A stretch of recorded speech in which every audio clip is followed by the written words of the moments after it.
Greetings, this is dslyecxi. Today we're going to look at a really significant aspect of flying in multiplayer. This is one that can result in horrible, awful, terrible things happening when it's not understood. Let's get right to it. As a transport pilot, you're in command of the helo, and you're responsible for the passengers being transported. You're the ranking person in that aircraft while you're flying it. Anything that anyone else in the aircraft has to say, be they a squad leader, a platoon commander, or whatever, it's all taken under advisement and only acted on if you agree with them. Your decisions can get people killed, and that's a lot of people in a very short period of time. If there's time, you should discuss options with the senior leader on board, but when there isn't, you need to be ready and willing to act in the best interests of those on board. This final say comes into play with every aspect of transport flight. Everything that can be planned before the flight should be planned.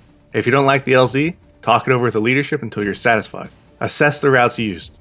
Think through everything in advance and know what to do if things are different when you get there.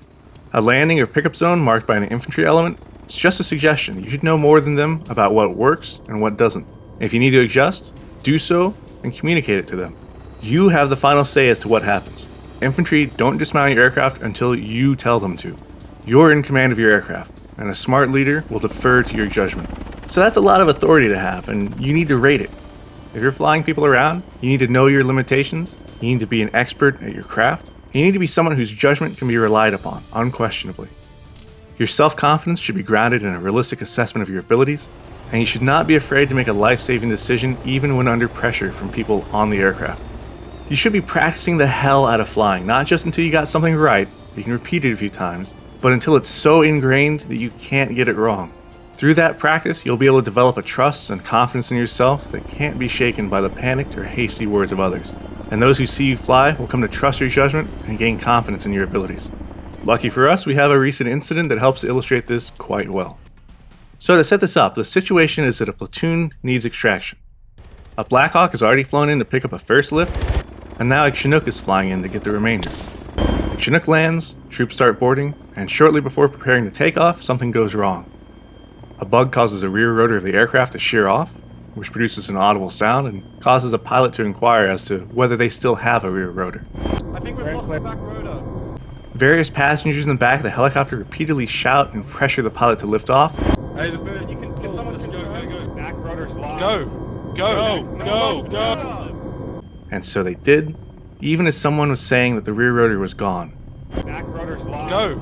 And yes, the rear rotor was indeed gone. The aircraft picked up, entered a spin, and the pilot attempted to set up for a rock-out recovery technique by gaining altitude.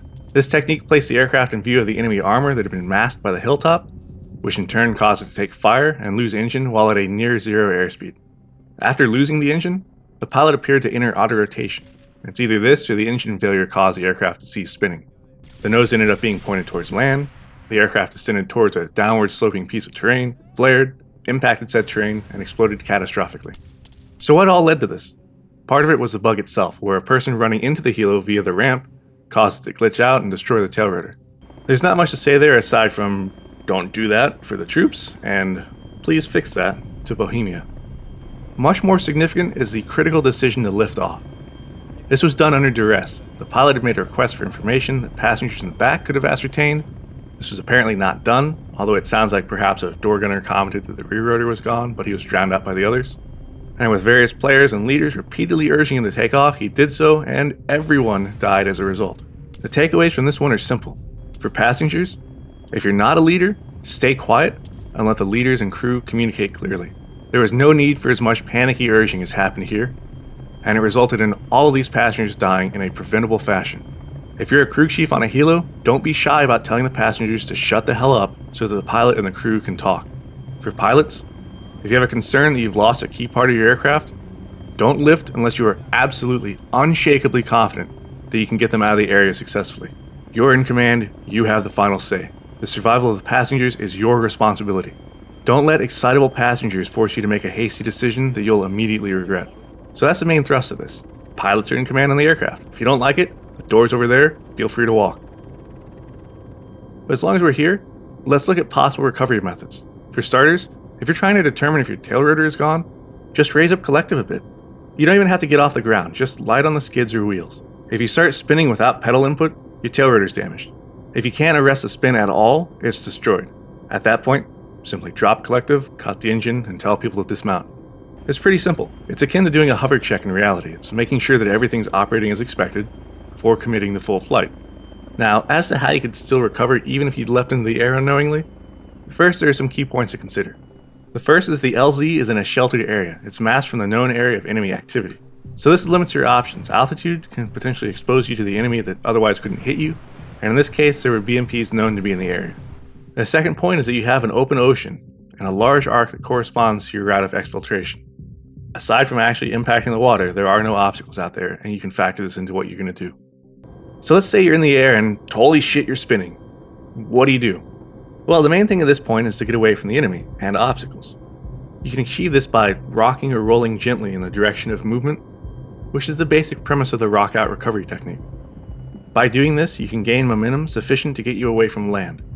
The key thing to remember is that it doesn't matter so much what direction you end up flying, so if you end up slipping sideways, it's no big deal, you can control that and then worry about flying nose forward once you're a safer distance from potential enemies. This technique can be accomplished from extremely low altitudes when over a clear open ocean, as in this scenario. As an example, here's me starting it at 10 meters altitude while spinning. So it's not hard to do, you just need to know how to do it. So once you're safely away from the enemy, recover into forward flight via the dead simple recovery method, which is gain sufficient altitude, drop collective, angle towards the direction of movement, and you'll weather vane into forward flight. From there, return to base and execute a no-tail rotor landing. If you'd like to practice this yourself, I've included code that can be used to set you up in the pickup zone with a disabled rear rotor. You can find that in the video description. Create a Chinook, set it to player piloted. Once you're in game, paste the code in the debug console, hit local execute, and you'll be ready. That concludes this episode of Art of Flight. I hope this has helped to clarify the responsibility of a pilot towards their cargo, as well as the authority a pilot has over what they do with their airframe. This is dslyecxi, and until next time, don't fuck it up. We're all depending on you. Take care.